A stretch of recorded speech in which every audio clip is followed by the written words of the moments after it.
Hi all, welcome to chapter 13 of our series Day Trading Explained. We're getting closer to the last and final chapter, number 14. As I promised before, we will add more chapters because we are basically not up to our target, which is to deliver the whole pie. And we'll think about it and add more chapters as we get along, hopefully in the very near future. So let's go back to the topic of the last chapter, which was chapter 12, which was technical analysis, because this is basically the bread and butter of what we do every day. I mean, the setup here for the list or the screen is something that we do and we can change. So let's say one day there aren't that many stocks above 10% that are, or 5% that are doing well, or there are too many. So let's say this list is 40 stocks. I can elevate one of the parameters here and cut on the fat of the list, because if there are 40 stocks, I cannot deal with them. Okay, so I want to cut the worst. So if the change is, let's say, 10, you see that the number, instead of having only 16, I have only 7. If the percentage change will be 3, I'll have 22 matches, and so forth. So if the volume is too much or too little, I can, with a press of a button, change it. Now you can see that two stocks disappear. And if I move it to 3 million, I have 21 matches. And again, this is something that you play around. If you don't have a good screener on your trading platform right now, I encourage you, again, I don't know where you guys live, trade from, you need to take care of this business because it's crucial. You need a good screener, and this screener doesn't necessarily have to be attached to your platform, but you need this screening option, because then even if it's not interactive with your platform, you have the option to sort and don't look at too many, spend too much time screening for stocks that are not relevant to the business of day trading. Those stocks are relevant. Okay?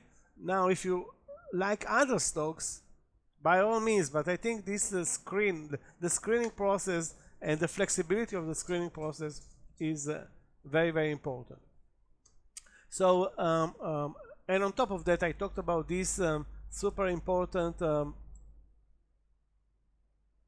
indicator or attribute, range percentage. That's super important for us as day traders. We want this number to be as high as possible for the stocks that we trade. This is basically the bread and butter, this number for us as day traders. So that's super important, range percentage. Okay, so now let's go back and talk about technical analysis and how it helps us deliver better results and profitability, because we are in this business not because we want to sit in front of a computer and do whatever. We want to make money on each trade. We know it's not possible, but there are trades that are going to make us wish that we can trade more and more and more, because we risk on average, let's say 1%, assuming you accept the strategy that we are promoting here at the Charts Maverick. And if you don't agree to 1% and you go to 0.5% or to 2% risk, and to the whole percentage concept, we'll accept it. I mean, we don't care. We would love for everybody to make money and be profitable, and any way you do it, and if it's a long-term project where you can make money consistently long-term, that's something that we are behind it. So we are supporting. And if anybody has a great strategy that you want to share, be our email guest. We're sharing as much as we can. Now, again, let's take a look at this list, the long screen, and look at a random stock here. Let's go with Datadog. And this is the chart of Datadog. This is the 1 minute chart of the stock Thursday. Only half a day. So again, this is a potentially big mover, but we know already that a potentially big mover for us is meaningless. We don't care if the stock price is $15 or in this case $150. What's the difference? Nothing to us. The only order that we're going to give to the platform is buy $10,000 worth of Datadog, or buy $10,000 worth of Sunrun, which is $10, or buy $10,000 worth of First Solar. So, or Circle, which is 188. So $10,000 will buy us 80 shares. In this case, $10,000 will buy us, let's say, 75 shares of Datadog. And if the stock price is $15, so that's going to be 750 shares. Now, being that most of us, or most of you, because I don't live in the US now, but most of you trade with a US broker, you don't pay commission. So who cares if you buy 10,000 shares or 500 shares? Basically, the commission is the same. Pretty much zero. I know that there are some additional commissions going around, but overall the cost per trade in the US is zero. I know it's not the same for us, those who live outside and use foreign brokers, but let's eliminate this discussion, because I don't know who I'm dealing with here. I'm talking to myself here on the computer. So overall, it doesn't matter if you trade Datadog or if you trade TripAdvisor. The price of TripAdvisor is $17 per share. This one is 150 something per share. If you buy a $10,000 position, that's the same amount of money. And if you risk 1%, it doesn't matter if the share price is $200 or $2. 10% is 10%. Why is it so important? Because some people, some day traders, think that if a stock is above $100, is somewhat expensive. They will ignore it. They won't trade it. Obviously, those stocks tend to be spreadier, okay? And the entry is tougher because they are spreadier, and the management is tougher.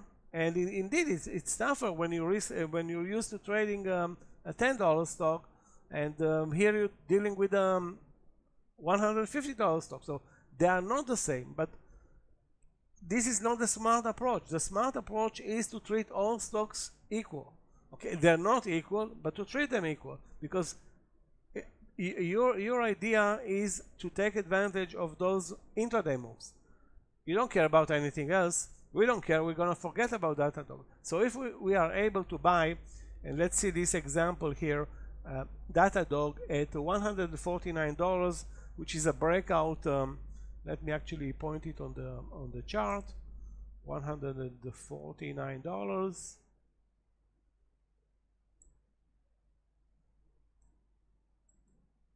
Okay, that's the entry in the long Datadog. And using technical analysis, the pullback to under the VWAP is $1 plus. So guess what? It's less than 1%. So let's say it's $1. The price of the stock is $150. So the risk here is not even 1%. It's 2/3 of 1%. So let's move the stop loss, or draw the stop loss here with on the chart. Again, technical analysis is helping us. I will draw it in red, and that's my stop loss. And this is 2/3 of 1%. So if I'm risking $10,000, my risk will be not $100. It's gonna be $70. But there is some spread issues, and there are some slippage issues maybe. And I didn't even talk about the way we enter the trade. Is it a market order? Is it a limit order? That depends, but again, we're buying relatively small quantities on a stock that trades 5 million shares. Maybe not in the morning, but overall a lot of volume. So that's why we're trying also to eliminate the discussion. We're not trading low volume stocks. Those are out of the door immediately, because if you remember, the decision was to trade stocks only, and this list is going to be populated only with stocks that trade above 5 million shares. So if they're trading 4,999,000, they won't be on the list. Okay, let's look at Datadog here, and the risk here on this entry is less than 1%. So what can we do here? Okay, so let's say we enter the trade, we bought $10,000. Let me show you how many shares it is exactly. That's 65 shares. Let's round things up, 70 shares. We bought 70 shares of DDOG, Datadog, and now we want to manage the trade. And as you can see, the stock is moving higher and pulling back and moving higher. It's very hard to manage this move. What can you do here? Okay, the strategy is flexible overall. If I ask 100 people how to manage this move, I will get most likely 200 responses. Everybody says, yeah, we can do it this way and maybe the other way. When I say 200 responses, that's a very, very conservative number. I myself don't know how to manage this trade. Okay, the moves are aggressively higher, which it should do. The pullbacks are random. Again, trying to decipher this puzzle, you don't need to. So the idea here is technical analysis helps you enter the trade. Then it helps you detect the risk. That's fine. Now, can technical analysis help you manage this trade? Yes, it can. How can you do it? If you're patient, and you must be patient in order to get into trades of 3, 4, 5, and 10% intraday. Those trades are not jumping out of the. If they're jumping, you're not going to get on board of them anyway.